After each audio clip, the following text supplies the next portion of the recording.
Priya, can you tell me what is there for today's special for afternoon lunch? ഇന്ന് നമുക്കൊരു chicken biryani വെച്ചാലോ? Okay. Hi friends, welcome to Preetha's cooks and vlogs. ഇന്ന് നമുക്ക് ഒരു കല്യാണി ബിരിയാണി കുക്കറിൽ എങ്ങനെയാണ് ഉണ്ടാക്കുന്നത് നോക്കാം. അതിനായിട്ട് 1 കപ്പ് ബസ്മതി റൈസ് എടുക്കുക. അതിനുശേഷം ഒരു പ്രഷർ കുക്കറിൽ എണ്ണയും നെയ്യും ചേർക്കുക. കുറച്ച് കാഷ്യൂ റീസിൻസ് ഇടുക, ഹോൾ സ്പൈസസ് ഇടുക, ഒന്ന് വഴറ്റിയെടുക്കുക. അതിനുശേഷം ഒരു വലിയ സവാള നീളത്തിൽ എരിഞ്ഞത് ഒന്ന് വഴറ്റിയെടുക്കുക. അതിനുശേഷം നമുക്ക് ചതച്ച് വെച്ച ഇഞ്ചി, വെളുത്തുള്ളി, പച്ചമുളക് എന്നിവ ചേർത്ത് ഒന്നും കൂടി വഴറ്റിയെടുക്കാം.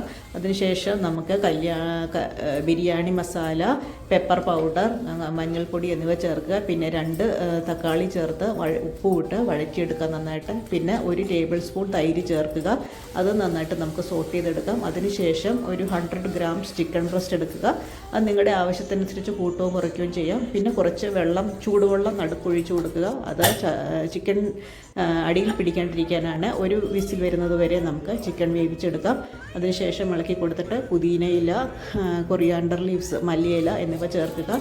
പിന്നെ നമ്മൾ കഴുകി സോക്ക് ചെയ്ത് വെച്ചിരിക്കുന്ന ആ ബസ്മതി റൈസ് ചേർത്ത് ഇളക്കി കൊടുക്കുക. പിന്നെ ആ റൈസിൻ്റെ ലെവലിൽ ഒപ്പം നിൽക്കുന്ന തരത്തിൽ ചൂടുവെള്ളം, ബോയിൽഡ് വാട്ടർ ഒഴിച്ച് കൊടുക്കുക. നന്നായിട്ട് ഇളക്കിയിട്ട് നമുക്ക് 2 വിസിൽ വരുന്നത് വരെ മീഡിയം ഫ്ലെയിമിൽ നമുക്ക് വേവിച്ചെടുക്കാം.